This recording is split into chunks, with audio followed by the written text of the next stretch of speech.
The first thing that made me realize something was terribly wrong was the way they stared at the rescue helicopter. 17 days lost in freezing mountains should have left them desperate for help. Yet every one of them watched the aircraft with silent expressions that felt almost disappointed. When one of them slowly smiled at the spinning blades overhead, a chill crawled through my body, and a question formed in my mind. What had they found out there? My name is Daniel Mercer, and 3 years ago, I worked as a freelance documentary filmmaker covering search and rescue operations across remote regions. Most assignments involved tragic outcomes, and I had grown used to difficult scenes that would haunt ordinary people for years. Nothing in my career prepared me for the events surrounding the 17-day disappearance of the Ashwood hiking group. The group consisted of 6 experienced hikers who vanished while crossing a remote mountain range surrounded by dense forest and deep ravines. Search crews spent over 2 weeks combing the wilderness, while families prepared for the likelihood that nobody would be found alive. Then, without warning, a rescue helicopter spotted all 6 standing together in a clearing nearly 30 miles from their planned route. The footage captured by the rescue team quickly became famous throughout the region because of how unusual it appeared. The hikers were thin but healthy, standing shoulder to shoulder as though waiting for someone rather than seeking rescue. None of them waved for help, and none appeared relieved when the helicopter landed nearby. I arrived 2 days later, hoping to document the extraordinary survival story that everyone wanted to hear. The survivors had been transferred to a small medical facility near the mountains, where journalists gathered outside hoping for interviews. Even before entering the building, I noticed local residents speaking in hushed voices and avoiding eye contact whenever the hikers were mentioned. The lead doctor greeted me with exhaustion written across his face and quietly admitted that the situation made no sense. Medical tests showed the group should have suffered severe dehydration and starvation after 17 days in the wilderness. Instead, their bodies suggested they had somehow remained nourished throughout the entire ordeal. When I finally saw them through a glass observation window, every instinct told me something was deeply wrong. They sat together in complete silence despite being separated from civilization for over 2 weeks. The room felt less like a hospital ward and more like a waiting room occupied by people expecting instructions from something unseen. The first formal interviews began the following morning, under careful supervision from doctors and investigators. Each survivor claimed they became lost during a storm before finding shelter deep within the mountains. Their stories matched perfectly, yet every answer sounded rehearsed in a way that made my skin crawl. The inconsistencies started appearing almost immediately once investigators pressed for details about specific days. The hikers remembered conversations word for word, yet could not explain how they found food, water, or warmth during 17 brutal nights. Whenever those questions arose, their expressions became strangely distant, as though reaching toward memories hidden behind a locked door. One survivor named Rebecca described seeing lights moving through the trees every night after sunset. She claimed the lights led them toward safety and protected them from danger within the forest. The moment she finished speaking, every other survivor smiled simultaneously without exchanging a single glance. Medical staff became increasingly concerned after discovering unusual scars on all 6 hikers. The marks appeared behind their ears and formed identical circular patterns that none of them could explain. More disturbing still, Laboratory tests suggested the wounds were far older than 17 days. As the investigation continued, I reviewed photographs recovered, cameras from found among their belongings. Most images showed ordinary wilderness scenes, until I reached a series taken during the final days before their rescue. In every photograph, a dark figure appeared, standing far in the background between the trees. The figure never moved closer, yet it appeared in dozens of images captured miles apart across different locations. Technicians initially assumed it was a photographic artifact until they enhanced the pictures and discovered distinct humanoid features. Whatever stood behind those hikers had been physically present. Every time the camera shutter clicked, sleep became difficult after I began studying the recovered material each night. Strange dreams filled my head with endless forests, where distant voices whispered from beneath the ground. Every morning I woke with the uncomfortable feeling that someone had been watching me throughout the night.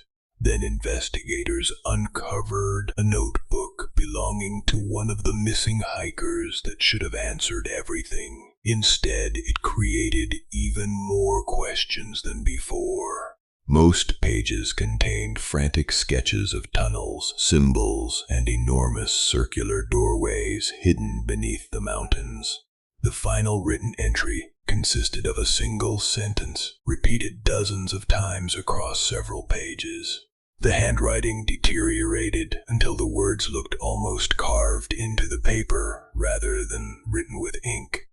Every line contained the same chilling warning: do not follow the singing underground.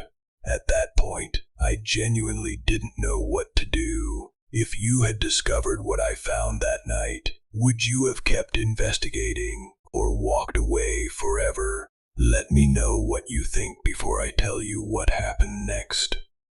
The next breakthrough arrived through audio recordings recovered from a damaged camera. Most files contained static and wind noise, but one recording captured several minutes of clear conversation. The hikers sounded terrified as they discussed hearing music echoing from somewhere beneath the mountain. According to the recording, they discovered a hidden crack in the rock while searching for shelter during the storm. A warm breeze emerged from the opening, carrying distant voices singing in perfect harmony. Believing they had found another group of people, they followed the sound underground. The recording ended abruptly after one hiker shouted that someone was standing ahead in the darkness. A loud metallic noise followed, accompanied by screams and heavy breathing. Then the file cut to silence. I returned to the mountains with a small research team, determined to locate the place described in the recording. Local guides refused to accompany us after hearing why we wanted access to that particular region. Several older residents quietly admitted that legends about singing beneath the mountains had existed for generations. 3 days into our search, we discovered the narrow opening hidden behind a collapsed rock face.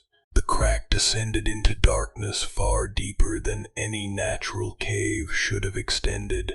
Warm air flowed upward, carrying a faint sound that resembled distant voices. As we descended, ancient symbols appeared carved into the stone walls around us. The markings matched those found throughout the hiker's notebook with disturbing precision.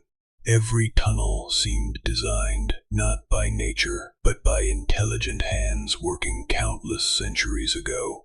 Hours later, we entered a vast underground chamber, larger than any cathedral I had ever seen.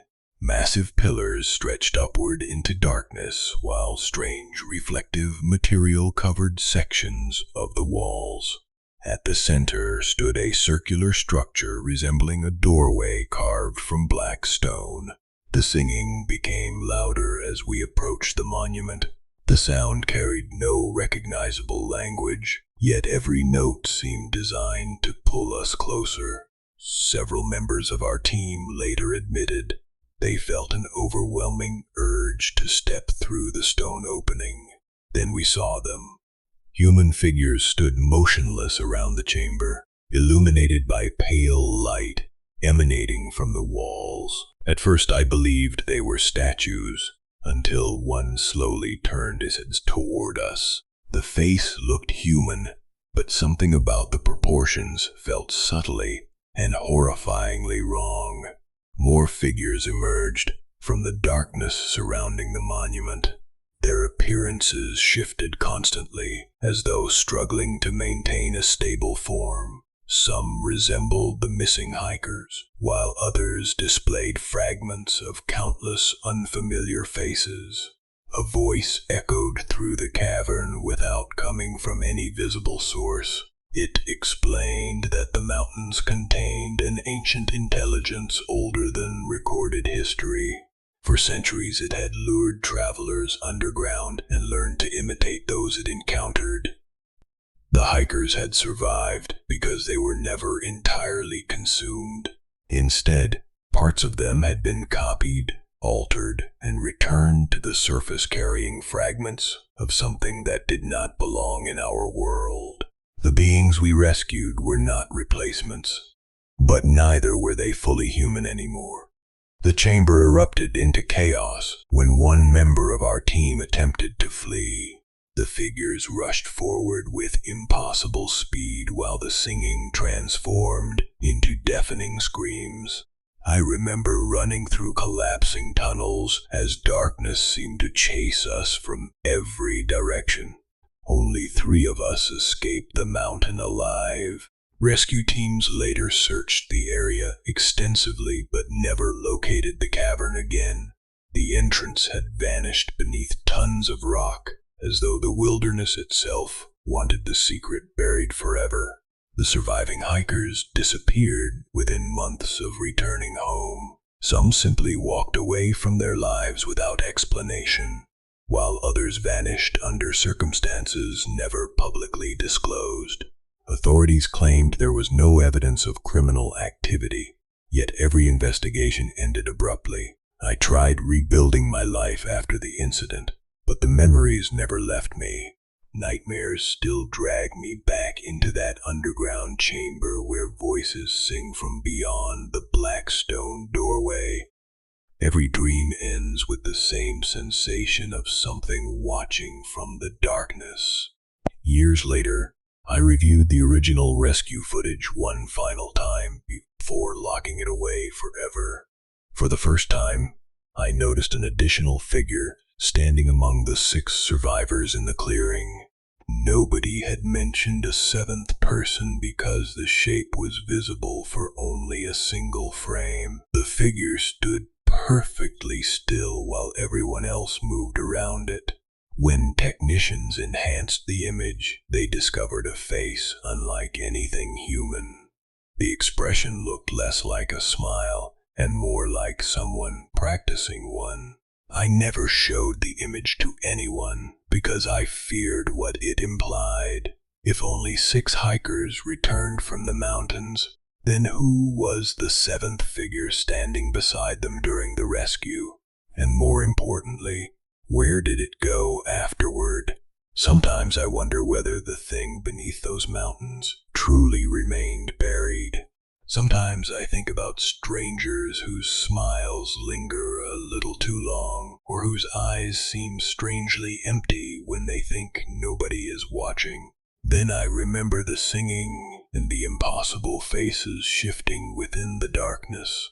And on certain nights, when the world is completely silent, I swear I can still hear distant voices calling from somewhere beneath the ground.